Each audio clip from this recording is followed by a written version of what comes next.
spilt mine. I made a mistake. I'm drunk. I'm drunk too. I'm so drunk. Okay. Alright, everybody. Welcome back to Two Drunk Guys on the Football Podcast. It's your boy, Skinny Domestic. And Marcus the Hammer Mary. Today, we're going to be bringing you some fantasy projections. Maybe not numbers, but guys that we think are going to have a pretty decent season compared to last year, for sure. Some would say breakout. Breakout seasons. Definitely just guys that maybe you want to keep on your radar when considering where you're drafted at, when they're available. And then we're going to go over the career do-overs, guys that we wish had either, for whatever reason, injury, substance abuse, just retired early, whatever. Guys that they, had a real shot at redoing their career. Whatever issue happened, these guys could have been Hall of Famers, even better, So, with that, let's take it away for Marcus's number one fantasy spotlight. My number one is Bijan Robinson. I mean, this one just makes sense. Oh, yeah, definitely. He's probably a guy that I've heard going over Saquon and Nick Chubb and stuff like that. And I think he's going to be an absolute stud. Well, the Falcons are playing him in running back, receiver. Like, they're playing him all over the field, which that's how you got to utilize him to get his true potential out of there. I think the Falcons, again, I don't like the pick for what they needed. But, again, offensive-wise, he should be giving them real numbers. This is fantasy too, so I don't. Once it comes to that, it doesn't really matter when they took them or whatever. It's the opportunity they have. He's the most talented running back prospect we've seen since Saquon Barkley, and he also has a ton of opportunity. I mean, Tyler Algier is a good player, and he rushed for 1,000 yards behind that team. I don't even want to know what Bijan will do. Bijan could be, honestly, he probably will have, he could be RB number one overall this year, and it wouldn't surprise me at all. I think he goes for 1,500 receiving, 1,000 rushing, 500 receiving. I'm gonna say 1,200 rushing yards. I'm gonna give. We'll go 8 touchdowns, and I'll say 400 yards receiving. 100 and 1 receiving touchdown. Yeah, give him the one. I think he'll have a good year, and you also have to think, at this point in time with teams, the Falcons would be down games and they'd still run the ball. So yes, it's not like most teams where, we're down 2 touchdowns, 3 touchdowns, we're just going to keep throwing it. He's going to get his number called. He's going to put up production, hopefully, with that line. If Tyler Algier can do it, I definitely think Bijan can do it. I mean, you hate it for people who love Kyle Pitts or owners of Kyle Pitts and Drake London. You hate it for them, but, any running back that's going to be in that system, they're going to run a lot. They love to run the ball in Atlanta, so now they actually have a stud in Atlanta to run the ball with. So my number one breakout guy, I'm surprised he wasn't on your list, Tony Pollard. That's a good one. Yeah. I didn't even think about Tony. Zeke's gone. Yep. You have Malik Davis, Rojo, and Deuce Vaughn as like your second, third backs. Those guys aren't taking anything really away from him. He had, with that, he had 193 rushing attempts, over 1,000 yards rushing and 9 touchdowns. That's with Zeke taking away majority, I would say, red zone touches, and he was a starter still technically. So, and Zeke had 230 rushing attempts, so about 40 more rushing attempts, so Pollard's going to take over some of that, and then he had 12 touchdowns, so he's going to take over a lot of that. And last year he had a great season last year. He was good, very efficient runner too. Had a very big plays. He can catch the ball out of the back. I think with Zeke gone, opens him to be just a top 5 fantasy running back. My only worry about Tony is if they're going to bring in a free agent. If they're going to there's talks about bringing back in Zeke. I've heard they're talking about taking Dalvin Cook, which I don't love that fit. They're kind of similar players in my opinion. Yeah. And then also if they get like Leonard Fournette or someone like that, that would hurt his value. But right now, as long as he can stay healthy, it's Pollard to the moon, really. Yeah, like I said, when you told me your list, I was shocked that he wasn't on there. Yeah. Maybe it's because I was salty, didn't get any Tony Pollard last year. Hey, I was the first one on the Tony Pollard train, though. I know you were. I love me some And it was Tony all Pollard. because of Madden, really. Oh, yeah. Well, I think I drafted him. I think I had Zeke, and then I drafted Tony like 2 or 3 years ago, before Tony was really known. And he just, once Zeke was gone, he was better than Zeke. Oh, yeah. So definitely. he's a talented player. I'd like to see what they'll do, and that Cowboys team should just be getting better and better. Because we're such a big podcast. If any Cowboys organization sees this, don't get anybody. Keep Pollard. Oh yeah, one. for fantasy wise, keep Pollard. So my number 2 is Justin Fields. Now Justin Fields, quarterback in the NFL wise, isn't as good as Justin Fields in fantasy football. I had him last year. He won me a championship. He won me a lot of games. His running ability just puts him over the edge in fantasy. Yeah, I drafted him thinking he was gonna have a good season, and then by week 3 or 4, he just hadn't done anything yet. So I ended up dropping him. I was like, I need other players. I can't hold him anymore. And then literally the next week, that's when he starts having his go off, because he's a dual threat for everybody. He's gonna give you 100+ rushing yards a game. Those are solid, at least 10 points just from rushing. Doesn't matter. And then with that, instead of 4 points for passing touchdowns, you get 6 for rushing. Yep. So he's definitely gonna have, being at the full season, off season, getting a number 1 receiver. Yeah, Justin Fields is gonna have a very good year if he can keep up what he was doing last year. Yeah, that offense got better. I mean, won me a fantasy championship. He last year he threw 17 touchdowns and had 2242 passing yards. He had 1100 rushing yards and 8 touchdowns. 296 fantasy points total. It was quarterback 6. And he was injured a couple games, and he had a really, really hard start to the season.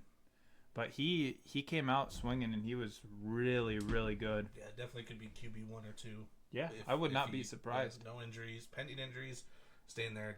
I definitely like that. Keep him on your radar for quarterbacks going. You never draft too early, but And he might be someone that he's gotten a lot of hype in the offseason. Last year he wasn't as hyped up, so maybe someone will take him really early. But if you could get him, in the 12th round or something later, he'll go before that. He probably will. But if you can get him later, I mean, I'd love that. It's not a for sure thing, but his running ability really boosts him up. Yeah, I would say any time after most people are starting to take quarterbacks between that 6 and 9. So depends on what league you're in. Yeah, 6 to 9 I feel like would be like a solid round, depending on what type of league you're in, and what you have for a roster. Because you do 6 picks, you can have a solid just running backs, wide receiver core right there. Get that dual threat quarterback that's going to give you 20+ a week, no matter what. So it feels like a poor man's Lamar Jackson or Jalen Hurts, really, before they had the breakout years. But I think he has a lot more ups. Like, in terms of fantasy-wise, I think he can produce better. And just me, at least. So my guy, bringing it home to Philly, DeAndre Swift. Him coming over from the Lions, he last year, again, wasn't healthy. If he stays healthy, Miles Sanders just had a breakout year and a top 3 offense of last year. Didn't really change anything on the offensive point, and then we were top 5 rushing yards per game. My only concern is, again, the play calling. Miles Sanders had 1,200 rushing yards, and there were games where he was getting like 1 rushing attempt in the first half. So like just the consistency of play calling will be a big thing for him. Last year he had Jamal Williams taking away all those touchdowns, all the, that was a huge key. There's nothing like that really with the Eagles. I know it's a running back committee, but I think if Miles Sanders can rush for 1,200 yards and 11 touchdowns, I think DeAndre Swift can put up that or better. I worry about Swift. I do.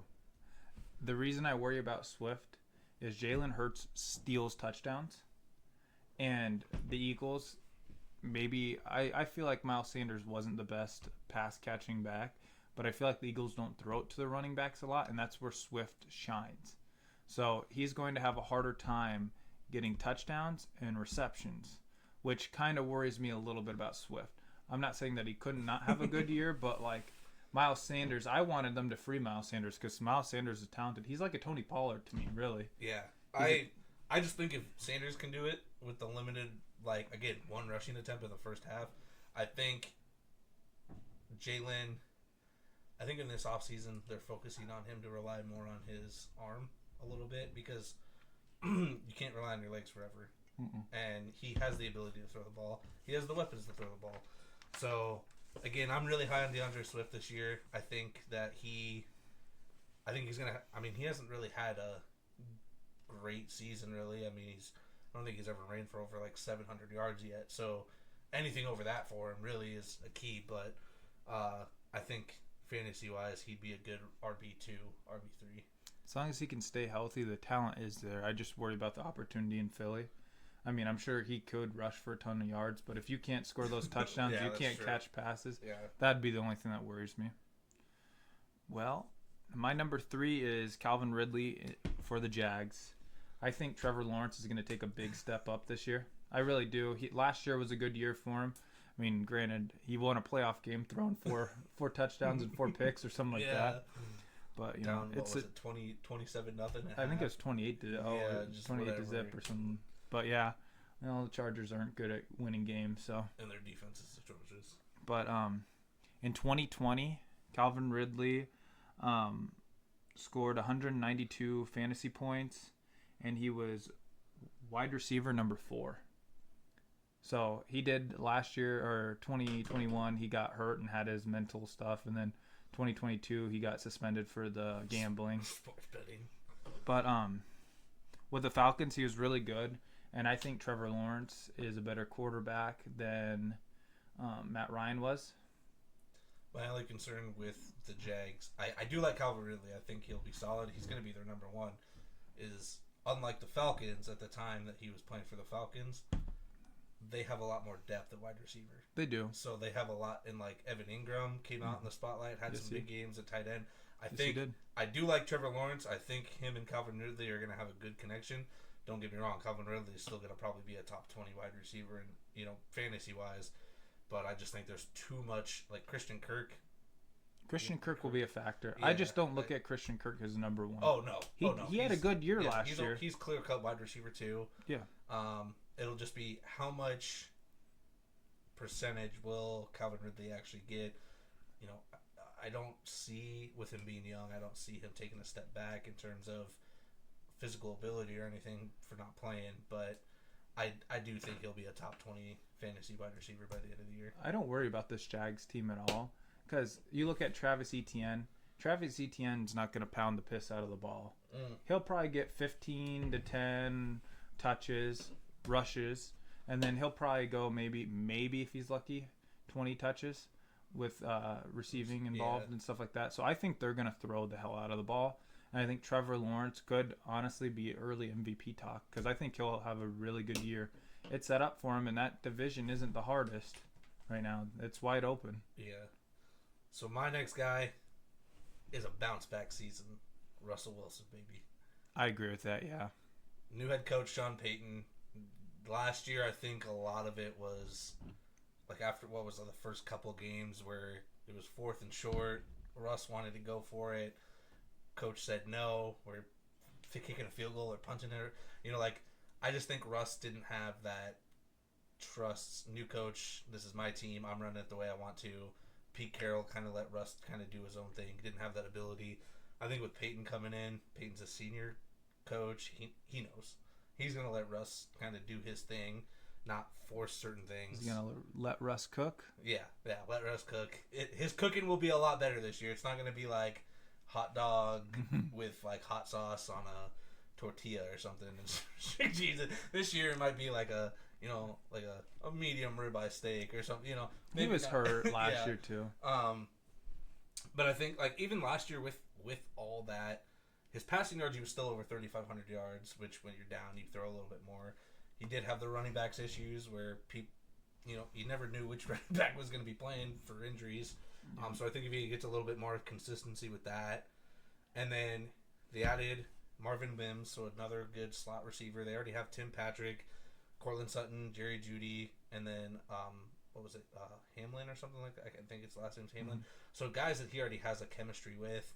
I think in the offseason, Jeudy and Sutton kind of during the season with the failed production were having their frustration issues, but I think this offseason is definitely going to help with that. And he had his lowest completion percentage of his whole career at 60.5%. He's not going to do that again. He's going to have a bounce back season. Russ will have a better year. Last year was crazy because Russ got a lot of hate from everywhere, and if you take away last year and you just look at Russ before that, first ballot Hall of Famer. Oh yeah, has had a very productive career, very good player. I don't think he just lost it. I think he was hurt with the injuries, and then the coach they had from the Packers, I can't think of his name right now, but I don't know if he was that good of a coach. So I'm not worried about Russ. I think Russ will have a bounce back year, and I think that team will be a lot better. And I think this year it'll be the whole because he only had 16 touchdowns last year. The trending thing that was going on was until something about I'm going to post until Russell Wilson has as many touchdowns or more touchdowns than he does bathrooms. Yep. That won't happen. Like last year was like week 12 or something that happened. It'll be like week 4. He'll have I'm saying 30, over 30 this year. I think he'll have over 30. That wide receiver core is just too good. The line's still a little sketchy and skeptical, but that wide receiver core, he built the chemistry, better coach, better system. I think he's going to be fine. Hopefully a healthy Javonte Williams He'll be a top 10 fantasy quarterback again if healthy, with his injury that he had a little bit, but he's still mobile. He can run. He'll be fine. He'll be dangerous again. So my number 4 is Kadarius Toney. This one just makes sense to me. The Chiefs did not re-sign Juju, who had a pretty good year last year. They that wide receiver room is way open. Whether it's Kadarius or Sky Moore, which I like Kadarius more. He really reminds me of like a Percy Harvin type player. He's fast, he's agile, Sky Moore just is fast. He's a deeper threat. Kadarius Toney is everything. He can do it all around. In the couple games that he did play, he looked really good with the Chiefs. He looked like he did his rookie year with the Giants. And everybody expected, as soon as he came with the Chiefs, everybody expected right away for him to just blow up. It took a couple games, and then he finally started to, but everybody expected his blow up to happen right away, and it eventually happened. So yeah, give him a whole off season to learn get in there, feel a little bit better, and again, like you said, don't really have a whole lot of wide receiver competition. His number one competition is Travis Kelce, which that's not going anywhere. Yes. The only downside of Kadarius is if he can stay healthy, but if he can manage to, play 14 to, all the games this year, I think he'll be really worth the value. He might go really high, but I don't know if he'll go super high just because there's so many question marks. Well, and you think about like PPR, the Chiefs' offense is quick screens, quick passes, whatever. So, he's going to get 5+ receptions every game.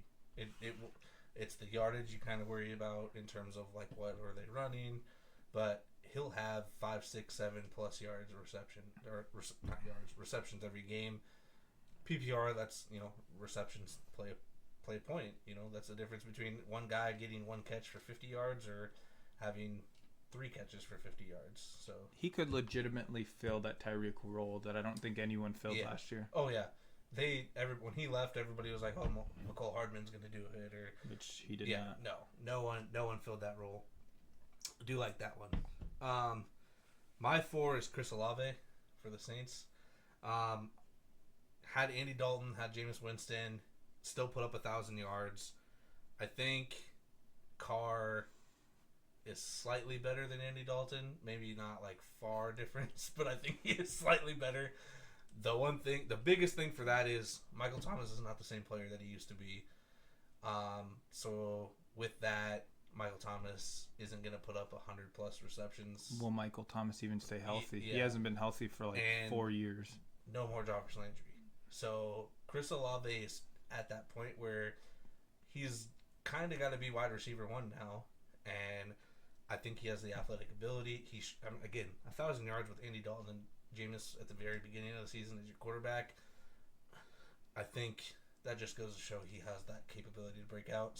He balled out last year. He's not going to hit a sophomore slump. And again, you take one of those, even with if you had 3 of Jarvis, him, and Michael Thomas, yeah, you're like, okay, where are we getting the ball to? Who are we throwing it to?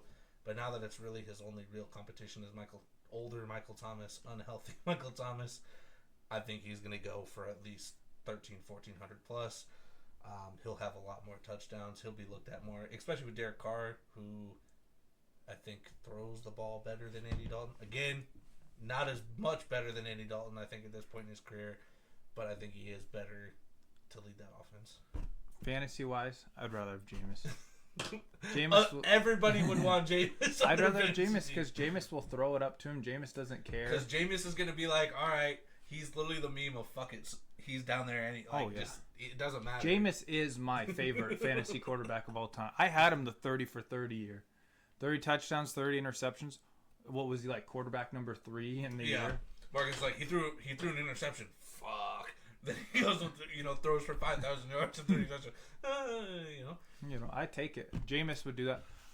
I don't think it's that big of an upgrade from Derek Carr from Andy Dalton. I don't. I really don't. Yeah, I think they're both average. I don't think it's, again, I said I don't think it's that big of an upgrade, but I think with losing some of those receivers and the opportunity, and he's very talented, yes. And he had a good rookie year too. So it'll be there. It'll definitely be there. My last player would be Rachaad White. This one just makes sense to me. Oh yeah. Unless pending, if they don't bring in another free agent running back or anything like that, I think they'll be fine. At this point, it's bring back Fournette, pick up Zeke, or Kareem Hunt. I think those are like your 3 best options. That line should be better too. Last year with Brady, it was very beat up. Yeah, and I think with Baker, you're not going to rely on Baker's arm. Like you could rely on Brady's arm. Can't really rely on Baker's arm. I'm kind of excited for Baker this year because I feel like this is the best team that's been around Baker. Oh yeah. Oh definitely. So, I mean, OBJ, who knows what he is? Once he was with the Browns, OBJ hasn't had like 10 plus touchdowns since 2016 or something like that. So it's been a while. I don't know if that Browns team was that good. And you have Chris Godwin, who is a stud. Mike Evans, who is an inconsistent stud, but still a stud. Rachaad White, who I think will be a very good pass catcher. And he was a good runner once he stepped in for Leonard Fournette. So I'm excited for this team. I don't know who they have at tight end, if they really have anyone. Maybe Kyle Rudolph's corpse is still there, or whoever else they had. They had that. What was that? Cameron Brate. Yeah, they don't really utilize their tight ends. No, they're more of like all of those guys were more of, even when they brought in Gronk, they wanted him to be primarily a pass blocker or run blocker. So, and Baker's still young, so I think this team could gel. And Rachaad White, he has the opportunities to really break out. And that offensive scheme, you have to think about, like Leonard Fournette was good with the Jags, but got even better with the Bucs because of that line, because his ability to become a pass catcher for Brady, and White can do both already. Like Fournette had to develop that pass catch out of the backfield pass catching, while White is able to do that from day one. And Baker, I don't know if Baker's going to have to rely on his arm that much. I think that he'll be able to dink and dunk. I mean, Chris Godwin's one of the best slot receivers in the NFL. And then you can dink and dunk to Rachaad White. I think that there'll be a lot of opportunity for a lot of fantasy points. Losing Fournette, there's going to be a lot more goal line. With Fournette being the bigger back, I'm going to take Fournette for 230, 40 pounds, trying to get it in there instead of White. But I think with them, unless they bring in another guy, he's still going to be every down back pretty much. And they liked him, so we'll So, see. They yeah. still have what? Keyshawn Vaughn, I think, is who they have still on that roster. They drafted him with like a second a couple years ago. I don't know if he'll have much impact, but we'll have to see. But I'm really excited to see what Rachaad White can do this year. So my last guy is Garrett Wilson. It's a good. Terrible quarterbacks all season. Still had 1,100 yards. He was a stud. Very much stud. They got rid of Elijah Moore. They did bring in Allen Lazard, but Allen Lazard. They traded Elijah Moore. Yeah, they don't have him anymore. It's Corey Davis, him, and I thought Elijah Moore's still on the team. no. Who's he play for? Let me go look. You're gonna have to look at that because I thought he was still on there. I saw that he was practicing with Rodgers not too long ago. Oh, maybe he is. Is he? I can't even think of how do you spell his name. Oh, Elijah. There we go. I found him. Yeah, they traded him to the Cleveland Browns. Oh, they did.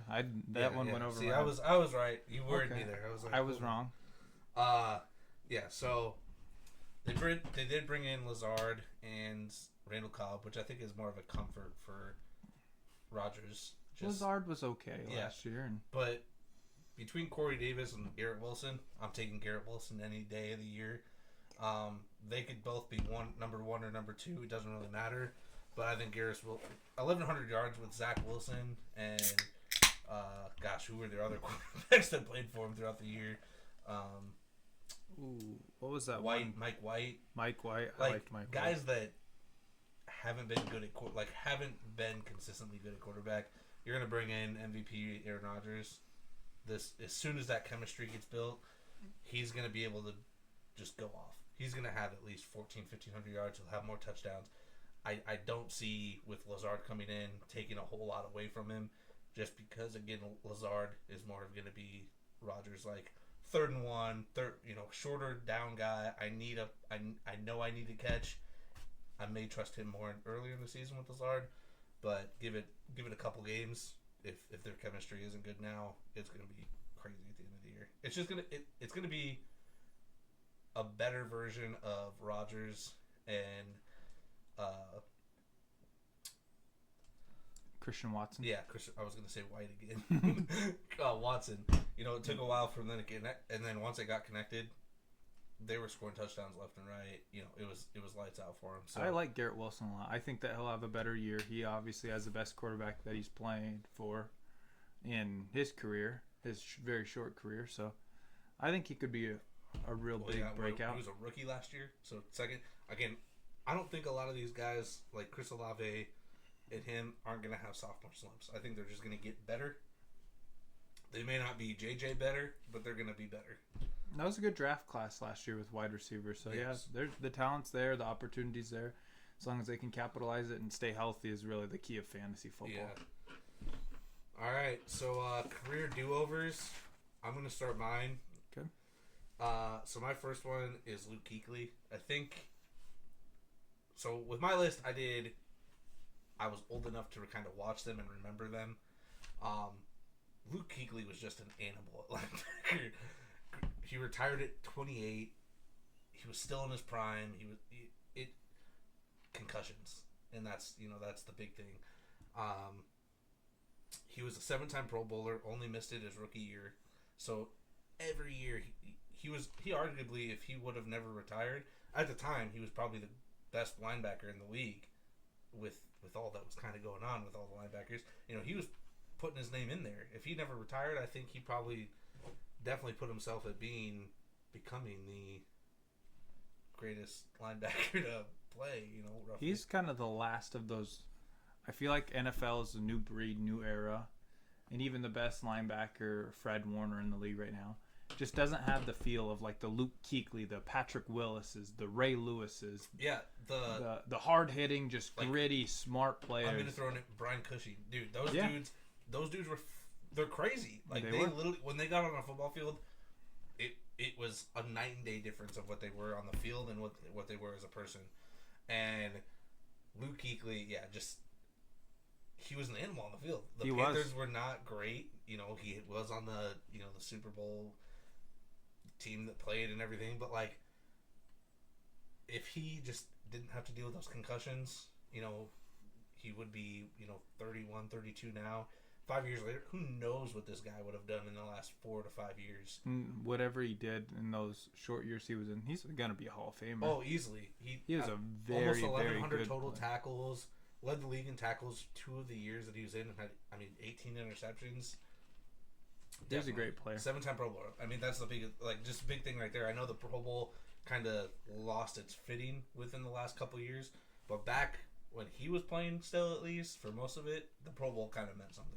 He's kind of a player too that he's been out for so long now. You kind of forget about him, but in his prime, he was the best, and it wasn't close. Yeah. He's a very good player. My first one is Sterling Sharp. Shannon says he's the best Sharp. Yeah. And he is. He was a good player. He only played 7 seasons.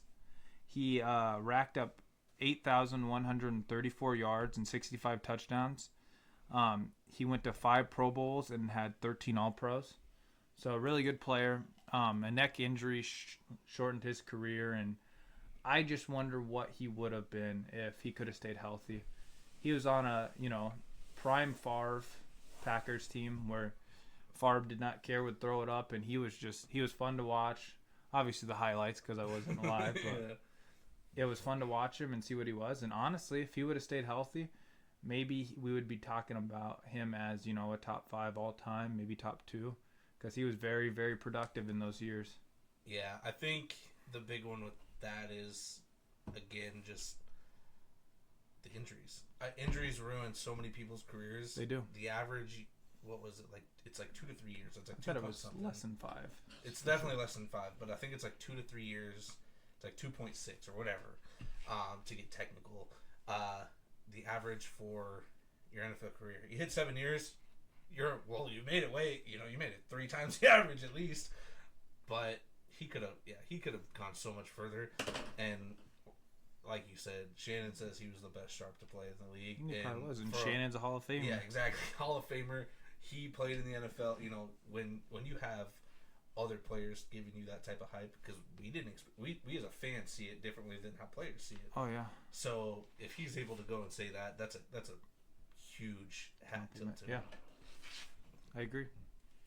So my number 2, I didn't really go deep into this one because I just very simple. Ryan Shazier, 4th year in his career-ending injury.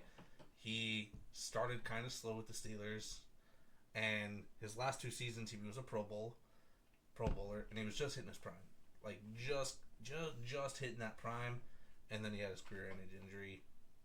Devastating career. Yeah, injury. yeah. He's barely able to walk again. So, who would have? The Steelers' defense has always been good, been a solid defense. How much better that defense would have been with him on the field would have been just astronomical to see. The dude could fly around the field too. He was very fast. Yeah. So, again, I didn't really look deep in. He was just you see him and you're just like, damn, he was 24, 25 years old.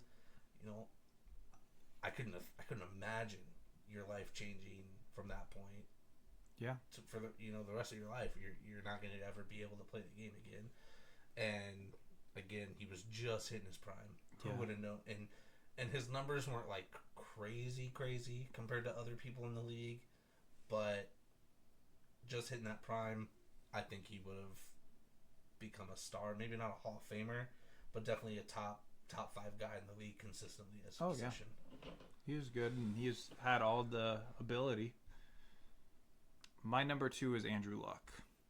So I'm sure everyone thinks about this guy. I was gonna put him on mine too, but I was like, I'll go some other routes. So he played 6 years in the NFL, 4 Pro Bowls. He's the 2018 Comeback Player of the Year.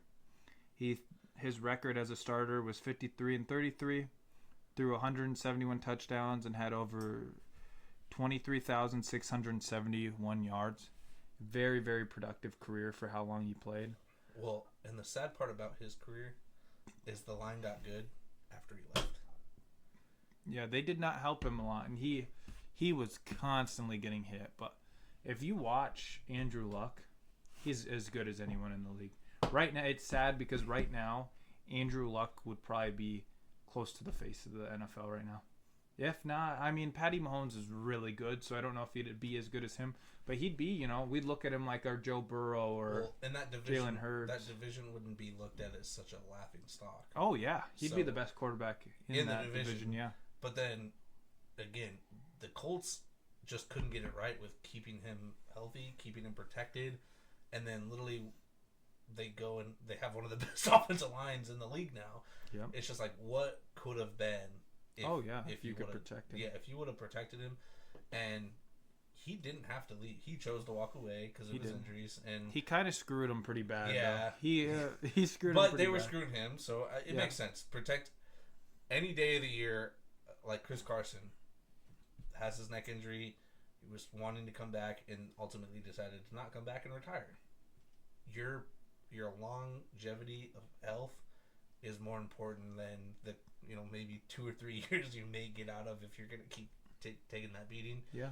So I respect it. Definitely smart.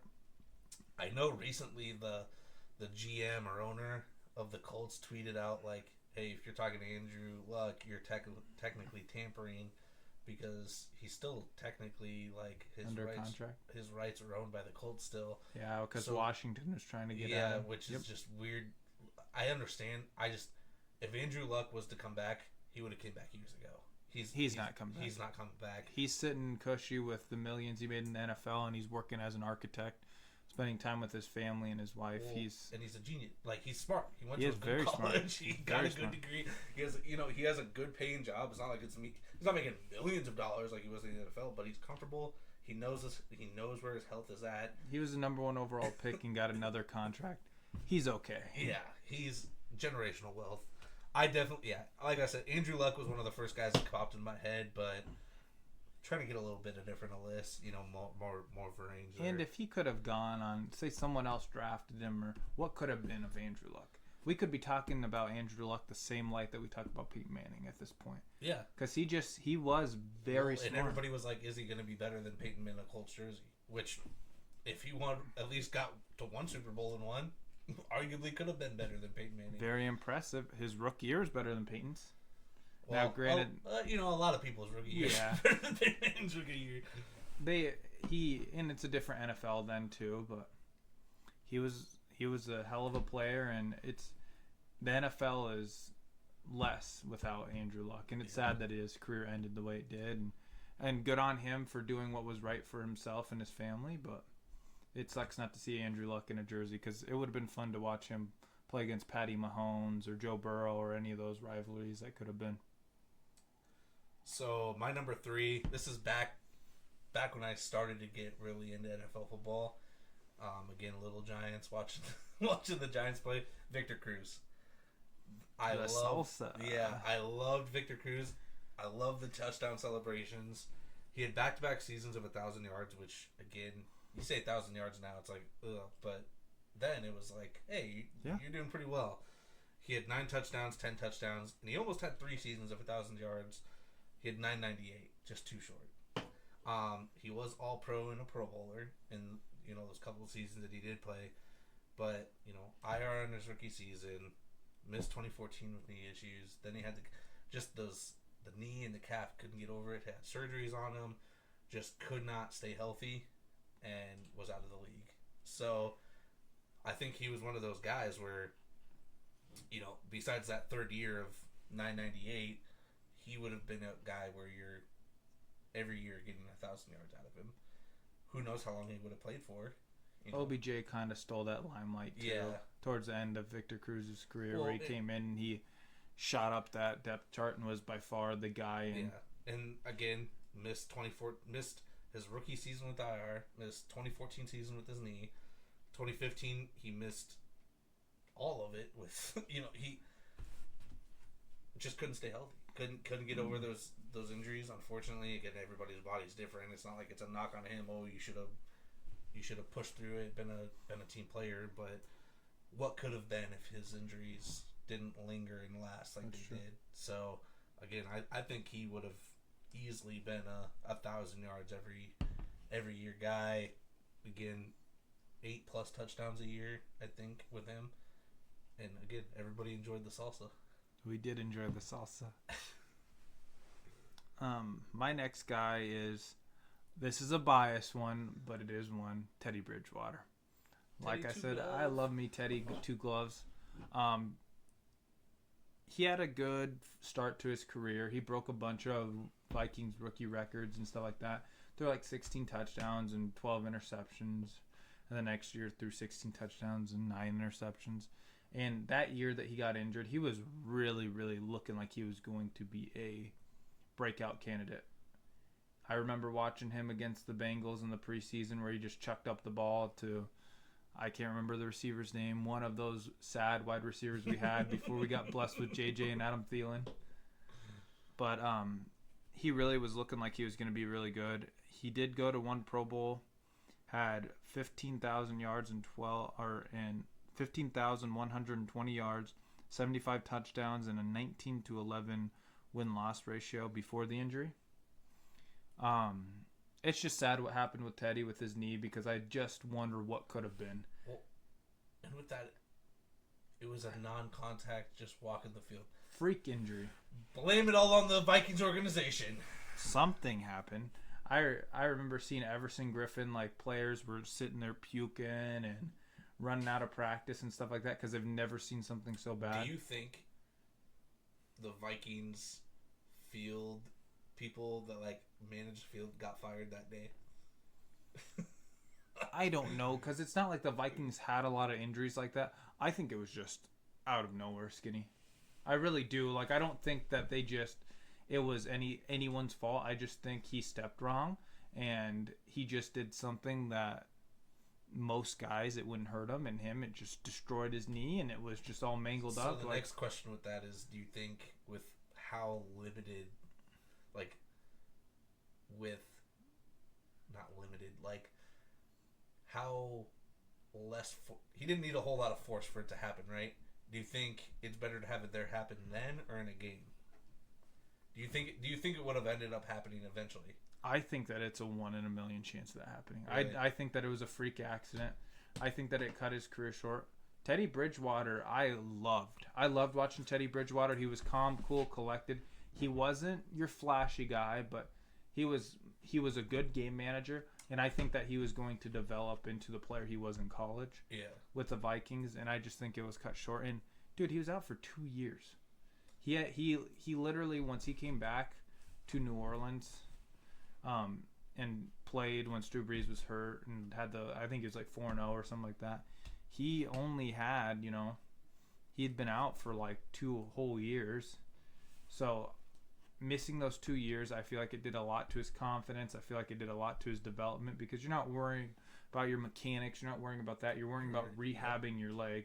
And I just think that he would have been maybe not the best quarterback in the league, but I think he'd be top 15, top 10. And you're always worried about if I step wrong again, if I get hit wrong.